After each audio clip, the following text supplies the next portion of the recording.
دومره و د یاګل ملا کډه او خان محمد د خدای ژوندی لري او خنزاجي دواړه ژوندي دي او ویې ویل چې هلکه زموږ دا عزیز ولي بې دولتېږي د ورځ او خراسې ته چې وځو موږ به درې خبرې کوو او عملي کوو به چې یو به په دې کنډو باندې واړه ناړو او یو به څلور کسه کېنو دا د دوه او د یوه کس پینډه دا زمونږ بلکل یو خرابې ته وځي او یو چې د عزیز ولۍ کې مړی شوی و نو دا خپلې ګاونډ او عزیز ولي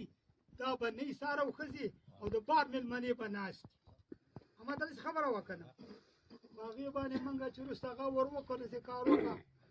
هغه کې جومات کې مونځ کاوه خان محمد په خبره پرې وکړه ما خان محمده مونږ خو ستاسو د خولې نه لګئ وایي چې زه وروره 12 کس یم او زما رسه اجازه ده ژوندی دی مړ نه دی او چې څه مه کړل داسې کار وکړه زما رسه کې دوا ده د رخینګل حاجي درمنده ته راغونډ شوي یم ماندور کور ټول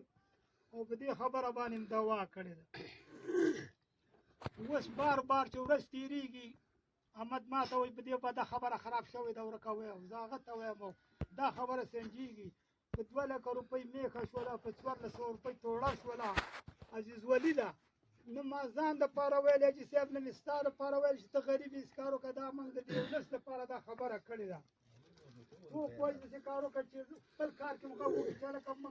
ما دوه به مه کېنوه څه غږ به نه کړه که 2 کېناسته څوک او که 3 کېناسته دا خبره نوره زموږ شرم ته وځي او خفګان ته وځي نه بچو له غمونه کولی شم دا شی ټول په ما راتپلی دی سبا به مې یو ځای کې د خولې له څخه تېري چا به والی یم کمزوری سړی یم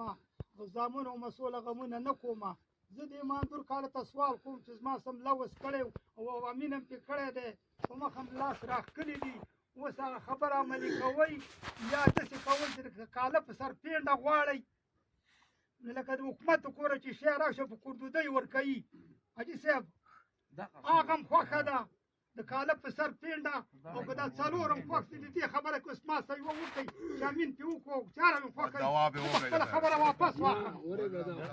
نو کومه خبره د دې خوښه ما ټول ناست زه دې ټولو ډاکټرانو ټولو ته وایم زه خیر د حق نه لرم زه بارخیل زه پکې 2 درې کسه یم یو مینه ده خبره موږ او تا ټوله په دغه یوه ځای کړې ده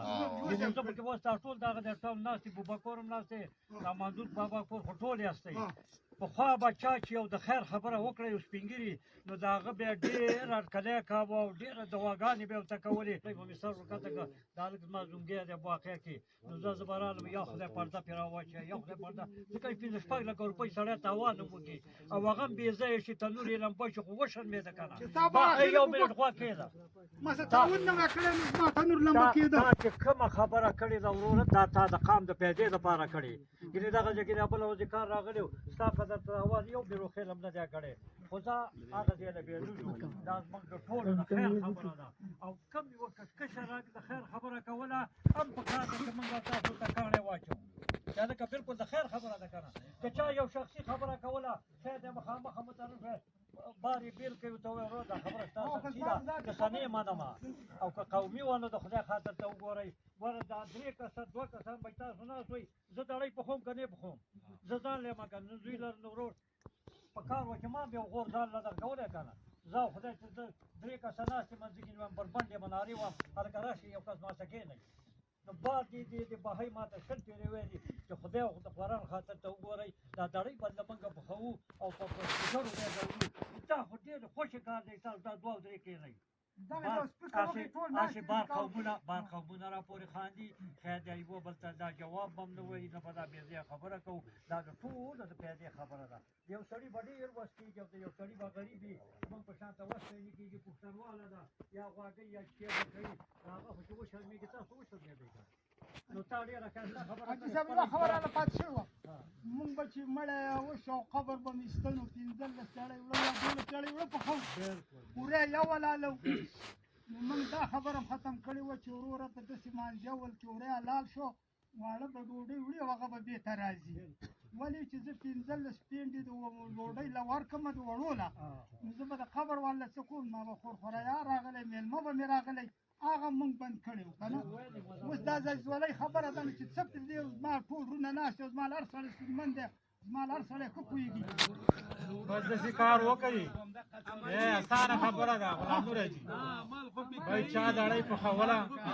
خبره وره یا دې متوله خبره وره متوله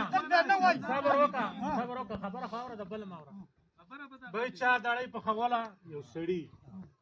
برخه شته یا به ولا برخه کوو خود یو کنه او په ډیر څلور بکیری پورا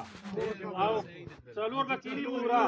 او که بیخي څوک نه لکه د حاجي صاحب په شانه یا ستا په شانه یا زما په شان هغه به ورځي هلته به ورته وایي وروره دړۍ مې پخ کړې ده برخه راله راواچه